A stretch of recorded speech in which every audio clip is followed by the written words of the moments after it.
शुभारंभ है डिफाइन कलाहांडीर सदस्यता अभियान।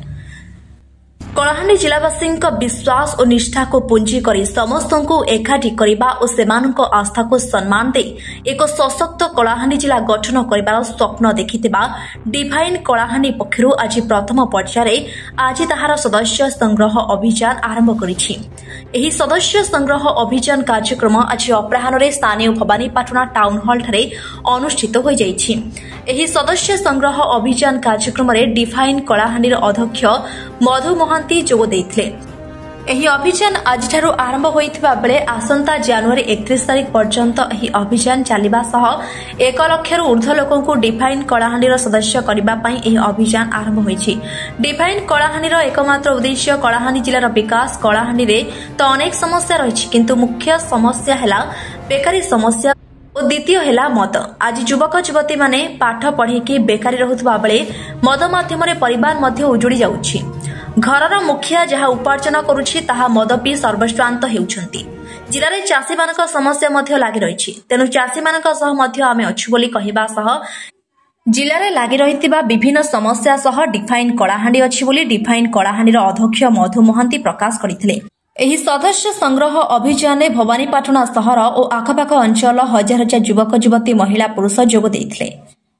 आमर इटा बेसिकली आज जो प्रोग्राम थिला सभ्य संग्रह अभियान लगी आज भवानीपाटना म्युनिसिपालिटी रो इटा आमे फोकस करिथु एवं म्युनिसिपालिटी रो इटा जेन संख्या आपण देखले जेन माने भी आसीछन इटा गुड पार्ट है संसद डाकबार संभव नहीं से किंतु गुड औपचारिक भाव रे आज इतार शुभारंभ हैला एवं जनवरी 31 तक आमर मेंबरशिप ड्राइव रो शेष दिन से भितर आमे आशा रखिछु जे 1 लाख आमर members through out the district आमर 1 लाख मेंबरशिप आमे कलेक्ट करमु एवं आमे आशावादी है मुई स्पेशली जते अंचल के जाऊ चाहे विपुल जन समर्थन मिलू चाहे मेंबरशिप हवा लगी बहुत लोग उत्साहित अच्छा। तो आमर हूँ नॉन पॉलिटिकल ऑर्गेनाइजेशंस है आमर मूल लक्ष्य मुख्य लक्ष्य हूँ कलाहांडीर विकास है।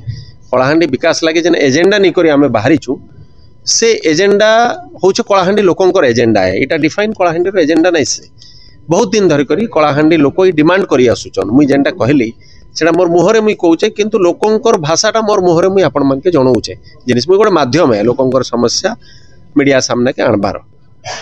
तो आमे जेन मुख्य प्रसंग 5टा मुई कहली आपण मानके से प्रसंग के निकरी हमर लड़ाई जारी रहबा। कलाहांडीर गोटे बड़ समस्या होचे बेकारी आउ मद है दुईटा के निकरी कलाहांडी लोक अस्त व्यस्त हिसाब रे अछन के काके कहि नहीं पारबार किछि किंतु मन भितरे समस्त मन भितरे जिनिसटा अच्छे जहाँ भी पैसा से माने कमाउचन सेतकी पैसा मदरे सराई दउचन पाठ पढ़ी कर आसुचन बेकारी रोचन 80% युवक कलाहांडी बेकारी है जेहेतु शिल्प संस्थान किसी नहीं ना से लगी कलाहांडी लोग बाहर के जाइकरी काम करवा लगी बाध्य होचन 7,000 10,000 12,000 कलाहांडी बहुत लोग के आमे पाएमा दिल्ली रे बहुत लोग के पाएमा भुवनेश्वर रे बहुत लोग के पाएमा बेंगलोर रे से माने जाइकरी सेतकी पैसा रे काम करूचन घर के 2-4 हजार भी पठाई नहीं पारबा जिनिस तांकर लगी मोर लड़ाई है।